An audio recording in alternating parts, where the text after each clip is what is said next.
সুপ্রিয় দর্শক, আসসালামু আলাইকুম। আপনাদের সবাইকে স্বাগত জানাচ্ছি এখনকার আলোচনায়। আপনাদের সঙ্গে আছি আমি সিরাজুল ইসলাম। দর্শক, ইরান এবং আমেরিকার মধ্যে যে রাত গেল, এই রাতে ব্যাপক মাত্রায় সংঘর্ষ হয়েছে। আমেরিকা তাদের নির্দেশনা মতো ওমান উপকূল দিয়ে একটি জাহাজ হরমুজ প্রণালী পার করার চেষ্টা করছিল, কিন্তু ইরান তাকে বাধা দেয়। ইরানের বাধা বা সিগন্যাল অমান্য করলে ইরান সেই জাহাজের উপর ড্রোন হামলা চালায়। ড্রোন হামলা চালানোর পর আমেরিকা ইরানের বিভিন্ন অঞ্চলে হামলা চালিয়েছে, এমনকি রাতে রাজধানী তেহরানের উপরেও হামলা চালানোর চেষ্টা করেছে বলে খবর পাওয়া গেছে। সেখানে এয়ার ডিফেন্স সিস্টেম অ্যাক্টিভেট করা হয়েছিল। এছাড়া খুজেস্তান প্রদেশ, ইরানের মধ্যাঞ্চল, এরপরে পুরো দক্ষিণ উপকূলীয় অঞ্চল, এই সমস্ত বিভিন্ন জায়গায় হামলা চালিয়েছে। আমি যা দেখলাম তাতে প্রায় 170টা বা তার কাছাকাছি লক্ষ্যবস্তুতে আমেরিকা হামলা চালিয়েছে। তাহলে বোঝাই যাচ্ছে বড় রকমের হামলা চালিয়েছে আমেরিকা।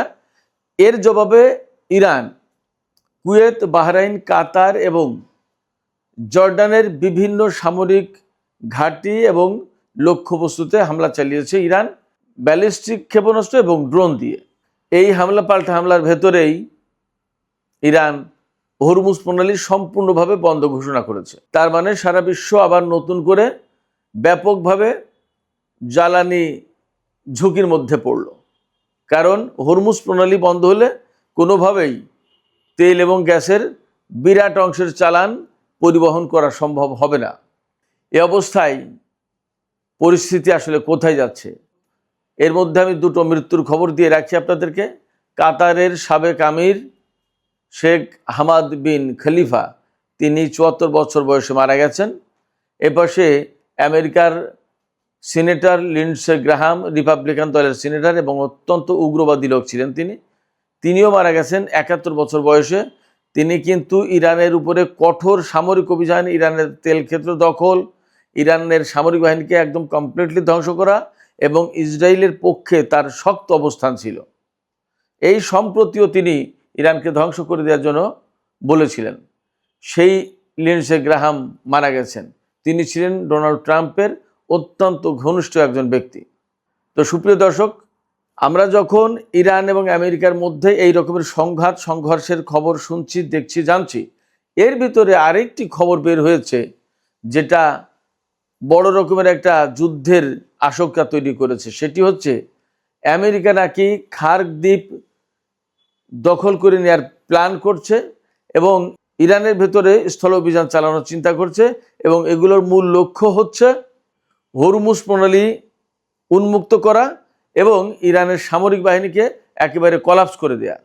এখানে প্রশ্ন হচ্ছে, আমেরিকা কি আসলে ইরানের ভেতরে স্থল অভিযান চালানোর চিন্তা করবে কিনা, খার্ক দ্বীপ দখল করতে পারবে কিনা এবং আদৌ আমেরিকা সামরিক উপায়ে হরমুজ প্রণালী খুলতে পারবে কিনা? সুপ্রিয় দর্শক, আমরা এই সমস্ত বিষয় নিয়ে এখন বিস্তারিত আলোচনা করব।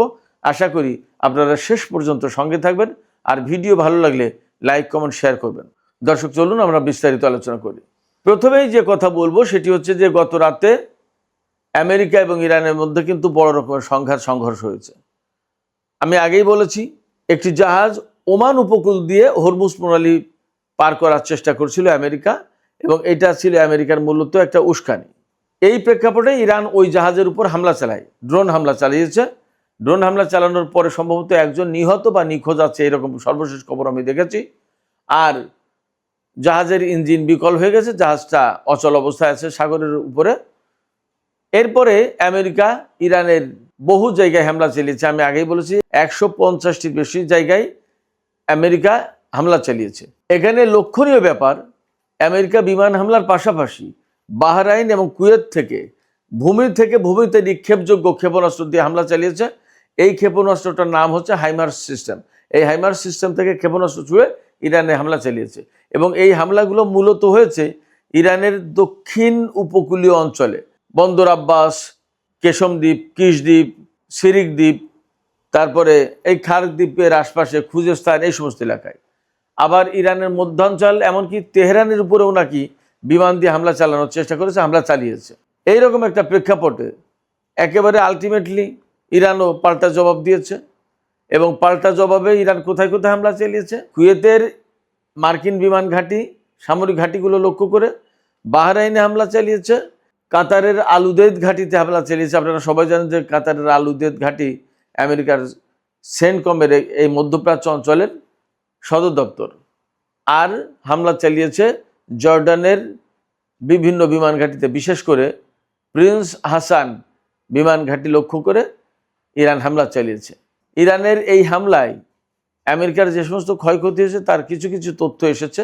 কুয়েতে মার্কিন পেট্রিয়ট ক্ষেপণাস্ত্র প্রতিরক্ষা ব্যবস্থার একটা যে স্থাপনা ছিল, এই ব্যবস্থার উপর হামলা চালিয়েছে, সেখানে হামলা চালিয়েছে, এটা ধ্বংস হয়েছে। এরপরে মার্কিন সামরিক বাহিনীর গোলা বারুদের যে ডিপো, সেই ডিপোর উপর হামলা চালিয়েছে। তার মানে ধরে নেওয়া যাচ্ছে গোলা বারুদের ডিপোতে হামলা চালালে, যেহেতু ওগুলো বিস্ফোরক, ওটা মোটামুটি ধ্বংস হয়ে গেছে বলে ধরে নেওয়া যায়। এছাড়া কুয়েতে একটি রাডার স্থাপনার উপর হামলা চালিয়েছে ইরান। এগুলো হলো কুয়েতে। এরপরে বাহরাইনের ৫ম নৌবহরের ঘাঁটিতে হামলা চালিয়েছে নতুন করে ইরান। সেখানে বাহরাইন ও মার্কিন রাডার সিস্টেম, যোগাযোগ ব্যবস্থা, এই সমস্ত জায়গায় হামলা চালানো হয়েছে ইরানের পক্ষ থেকে। কাতারের আলুদেদ বিমান ঘাঁটিতেও ব্যালিস্টিক ক্ষেপণাস্ত্র দিয়ে ইরান হামলা চালিয়েছে। সেখানে যুদ্ধ বিমান মেরামত কেন্দ্র এবং কমান্ড অ্যান্ড কন্ট্রোল সেন্টার ধ্বংস হয়েছে কাতারে। এরপরে জর্দানে হামলায় কি ক্ষয়ক্ষতি হয়েছে? ইরানের আইআরবি প্রতিবেদনে বলা হয়েছে যে জর্দানে যে জায়গায় হামলা চালিয়েছে সেখানে সেনারা অবস্থান করছিল, মার্কিন সেনারা। পাশাপাশি সেখানে MQ-9 রিপার যে ড্রোন, এই ড্রোনের হ্যাঙ্গারে হামলা চালিয়েছে। তাতে ধারণা করা হচ্ছে বেশ কিছু ড্রোন ক্ষতিগ্রস্ত বা ধ্বংস হতে পারে। এই হলো মোটামুটি যুদ্ধের ক্ষয়ক্ষতির আপাতত বিবরণ। এর ভিতরে সবচেয়ে বড় যে ঘটনাটা ঘটেছে সেটি হচ্ছে হরমুজ প্রণালী বন্ধের ঘোষণা দিয়েছে ইরান। বলেছে আমেরিকা যতক্ষণ পর্যন্ত এই রকমের হস্তক্ষেপমূলক কর্মকাণ্ড বন্ধ না করবে, হামলা বন্ধ না করবে, ততক্ষণ পর্যন্ত হরমুজ প্রণালী আর ইরান খুলবে না। তার মানে দাঁড়াচ্ছে এই হরমুজ প্রণালী দিয়ে প্রতিদিন প্রায় 2 কোটি ব্যারেল তেল রপ্তানি হতো, পাশাপাশি ব্যাপক পরিমাণে গ্যাস এবং তেলজাত পণ্য, আরও অনেক কিছু, সেই সমস্তগুলো এখন পরিবহন করা বন্ধ হয়ে গেল। তার মানে সারা বিশ্ব মারাত্মকভাবে তেল সংকট, জ্বালানি সংকটের মধ্যে ঢুকে গেল এবং আবার পণ্য মূল্য বেড়ে যাবে। প্রতিটি দেশে, প্রতিটি জনপদে অর্থনৈতিক সংকট তৈরি হবে, মূল্যস্ফীতি বাড়বে এবং কোনো কোনো দেশে এই সংকটকে কেন্দ্র করে বড় রাজনৈতিক সংকটও তৈরি হতে পারে। এখন এই পরিস্থিতিতে কি হবে? আমেরিকা কি ইরানকে জোর করে এই হরমুজ প্রণালী খুলে দিতে বাধ্য করতে পারবে? মনে হয় না।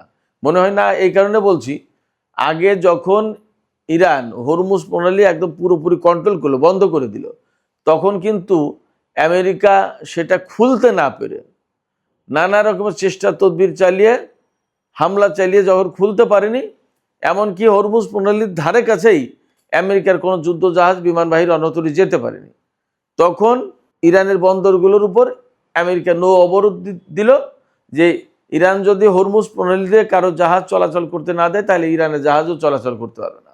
সেই নৌ অবরোধ থাকলো, ইরান তো দমে যায়নি বা পড়ে যায়নি, কিন্তু হরমুজ প্রণালী ইরান খুলল না। এই যে চুক্তি করে হরমুজ প্রণালী খুলতে হয়েছে, সেক্ষেত্রে ইরানের সাথে যদি আমেরিকা সামরিক উপায়ে হরমুজ প্রণালী খোলার চেষ্টা করে এবং সেইভাবে ব্যবস্থা নেয়, তাহলে সম্ভবত তারা ভুল করবে। এই হরমুজ প্রণালী খোলা তাদের পক্ষে সম্ভব হবে না। তাহলে উপায় কি? তাহলে উপায় একমাত্র ইরানের সাথে কূটনৈতিক অবস্থায়, কূটনৈতিক পন্থায় একটা মীমাংসার ব্যবস্থা করা। এই কথাই বলেছেন পাকিস্তানের পররাষ্ট্রমন্ত্রী ইসহাক দার আজকে ইরানের পররাষ্ট্রমন্ত্রী সাইয়েদ আব্বাস আরাগচির সাথে টেলিফোনে। তিনি বলেছেন সামরিক উপায়ে এই যে দ্বন্দ্ব সংঘাত, এর ভিতর দিয়ে আসলে সমস্যার কোনো সমাধান হবে না। আবার আপনারা সবাই কূটনৈতিক পথে ফিরে আসেন। ইরান বলছে আমরা তো ছিলামই, আমরা তো এত কিছুর পরেও আমরা কূটনৈতিক পন্থায় ছিলাম আপনাদের সবার আহ্বানে, কিন্তু সেই আমেরিকা যদি কূটনৈতিক সমঝোতা না মানে, আমেরিকা যেখানে প্রতিশ্রুতি দিয়েছে যে হরমুজ প্রণালী কন্ট্রোল করবে ইরান, এখন সেই কথা বলার পরে আবার তারা নতুন করে ইরানের উপর হামলা চালাচ্ছে। ইরান যখন হরমুজ প্রণালী কন্ট্রোল করার চেষ্টা করছে তখন তারা স্যাবোটাজ করছে এবং তারা তাতে বাধা দিচ্ছে। তাহলে তো আমেরিকার সাথে আপোষ মীমাংসা কূটনৈতিক উদ্যোগ কোনো কিছু সফল হবে না। উপায় কি? এই জায়গায় আসলেই সবাই নিরুপায়। কারণ আমেরিকা যতক্ষণ পর্যন্ত তাদের প্রতিশ্রুতি এবং চুক্তি না মেনে চলবে ততক্ষণ পর্যন্ত আসলে এই সমস্যার সমাধান হবে না, এটা একদম পরিষ্কার। সেই জায়গায় আমরা মনে করি যে আমেরিকা যদি ইরানের বিরুদ্ধে যুদ্ধ সংঘাতের ভেতর দিয়ে এই সমস্যার সমাধান করতে চায় তাহলে যুদ্ধই বাড়বে, প্রাণহানি ঘটবে, সহায় সম্পত্তির ক্ষয়ক্ষতি হবে, কিন্তু হরমুজ প্রণালী খোলা তাদের পক্ষে সম্ভব হবে না।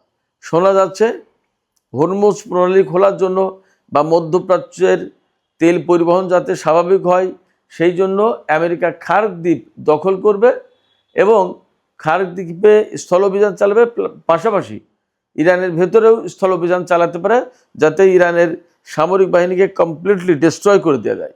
কিন্তু আমি নিশ্চিত ইরান কোনো মতেই এই ভয়ে ভীত হবে না যে আমেরিকা ইরানের ভেতরে স্থল অভিযান চালাবে।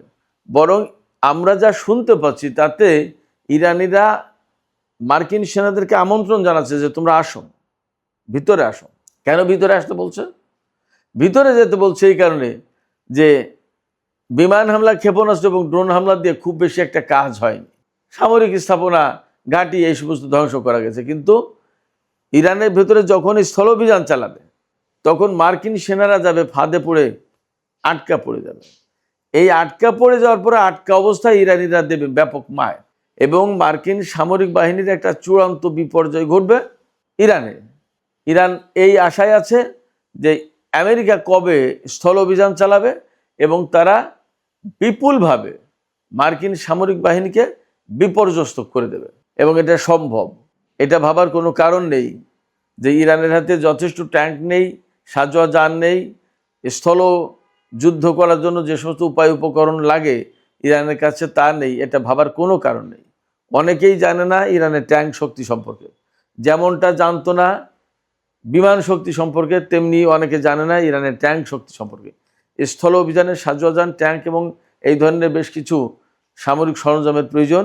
ইরান তা নিজেই উৎপাদন করে, রাশিয়ার কাছ থেকে কিনেছে। তাদের কাছে আগেই মার্কিন কিছু ট্যাঙ্ক, ব্রিটিশের তৈরি ট্যাঙ্ক ছিল, সেগুলোকে সব তারা নিজেরা রিনোভেট করেছে, উন্নত করেছে। আর নিজেরা কারার ট্যাঙ্ক নামে একটা নতুন ট্যাঙ্ক তৈরি করেছে, আরও কিছু কিছু ট্যাঙ্ক তৈরি করেছে, সেগুলো খুবই উন্নত, খুবই ভালো। ফলে মার্কিন বাহিনী এটা ভাবার কোনো সুযোগ নেই, কারণ নেই যে ইরানে অভিযান চালিয়ে তারা খুব সহজে ইরানকে কুপখাত করে দিতে পারবে, প্রশ্ন ওঠে না। বরং স্থল অভিযান চালাতে গেলে মার্কিন বাহিনী ব্যাপকভাবে বিপর্যয়ের মুখে পড়বে। আঞ্চলিক যে সমস্ত প্রক্সি ফোর্স রয়েছে তারা সবাই ইরানের ভেতরেই তখন এই মার্কিন সামরিক বাহিনীর বিরুদ্ধে লড়াই করবে। এবং আপনাদের জানার দরকার যে ইরাক, লেবানন, ইয়েমেন এর প্রত্যেকটা জায়গায় প্রত্যেকটা যোদ্ধা গোষ্ঠী স্থল অভিযানে ব্যাপক পারদর্শী, বহু বছর ধরে তারা যুদ্ধ করছে। সেক্ষেত্রে মার্কিন সামরিক বাহিনীর জন্য সম্ভবত ইরান বড় বিপর্যয়ের একটা ফ্রন্টে, ব্যাটেল গ্রাউন্ডে পরিণত হতে যাচ্ছে। সুপ্রিয় দর্শক, এখনকার আলোচনা এখানে শেষ করতে চাইছি। আলোচনা শেষের আগে আপনাদের সবার কাছে জানতে চাই, হরমুজ প্রণালী বন্ধ করে দিয়েছে ইরান, এখন আমেরিকা কি সামরিক উপায়ে এই হরমুজ প্রণালী খুলতে পারবে? আর আপনাদের কি মনে হয় যে আমেরিকা ইরানের ভেতরে স্থল অভিযান চালালে তাতে ইরান পরাজিত হবে, নাকি মার্কিন বাহিনী ব্যাপকভাবে বিপর্যয়ের মুখে পড়বে? আপনাদের মতামত জানিয়ে কমেন্টে লিখতে পারেন। আর ভিডিও ভালো লাগলে লাইক, কমেন্ট, শেয়ার করবেন এবং চ্যানেলটি সাবস্ক্রাইব করে সাথেই থাকবেন। আপনাদের সবাইকে অনেক অনেক ধন্যবাদ জানিয়ে এখনকার মতো আলোচনা এখানেই শেষ করছি। আল্লাহ হাফেজ।